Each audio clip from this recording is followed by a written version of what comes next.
Have you ever read the plot of a story and immediately wonder if you trust the writers to take you there? That sounds harsh, but there are some journeys that are treacherous, and you know it takes a special level of care to guide you through.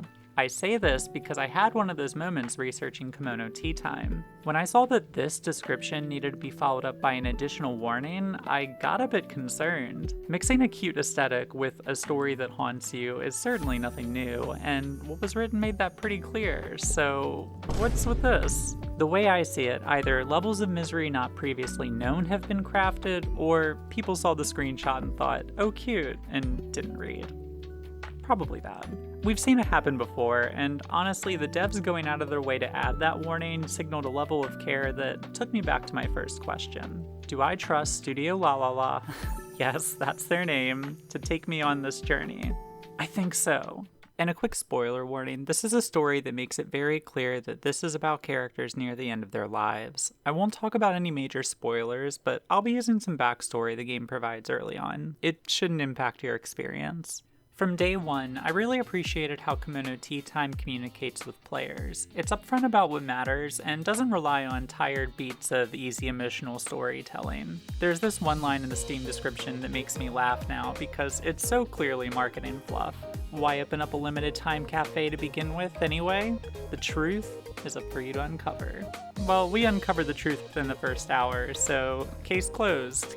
Guess I'll uninstall now. This game works through some heavy themes, so I'm glad something gimmicky like a mystery wasn't thrown into the mix too. The studio clearly knew what they wanted, and Kemono Teatime is a better experience for it. Over the course of 21 days, you play as Tart and run Cafe K with your younger sister Macron. You brew special blends of tea to treat your customers' ailments, and provide a space for them to work through personal struggles. The formula is pretty straightforward, but between the depth of the writing and gorgeous presentation, this game was like a thread I never wanted to stop pulling at. If it wasn't clear by now, things aren't great in the world of Kemono Teatime. The residents of the commune Labate have managed to create a place of relative safety and comfort, but there are some threats they just can't escape. Death is a specter looming at all times in this world because a virus is ravaging the population with no end in sight. I'll leave most of the details for you to find out, but to talk about this properly, there are two things you need to know.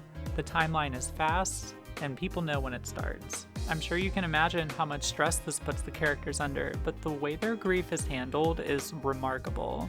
There's so much respect and grace given throughout the acceptance process. Originally, I was a bit disappointed with the smaller cast because I loved the character design, but this decision made more sense the further I got into the game. Characters get so much breathing room, and it makes their most vulnerable moments all the more impactful. There are times when relationships get pushed to their near breaking point from the stress of it all, and it felt like I was watching people I care about fight. Achieving that feeling multiple times isn't easy, especially in such a short time span. Okay, that sounds kind of grim, but stick with me. What I appreciated the most about the writing was the way characters would confront each other. How often do we see awkward conflict linger on in stories? As a slice-of-life anime fan, I can see a season-long conflict arc brewing from a mile away, so I was relieved that conflict resolution was the #1 goal in Kemono Teatime. The best part is it went beyond forgive and forget. There's never a question of why someone is lashing out.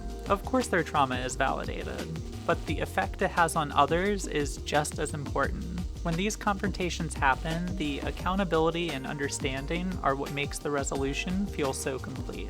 Emotional intelligence is the backbone of this story, and definitely something I reflected on when I was doing my next run through the game.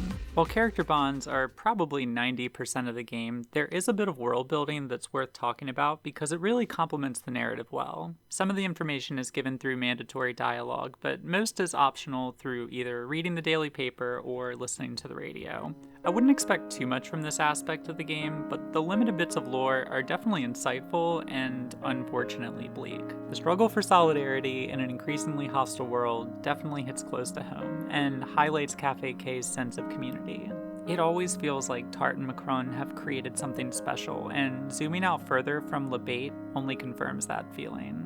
Let's start with the radio. It's a cesspool of conspiracy, misery, and the weather. It's so jarring the first time you turn it on because it's our first proper glimpse outside of the commune. Browsing through the stations practically drains the warmth from the cozy nighttime screen. As interesting of a look as this is, it's probably the weakest part of the game because there's just not much to it. The messages that you get are brief, and I'd imagine most people stop listening once they get the vibe, though maybe that's the point. The game certainly shares that opinion, having multiple characters remind you that this is nonsense, by the way. I think this becomes pretty clear eventually, but I am glad a topic like this wasn't left to ambiguity.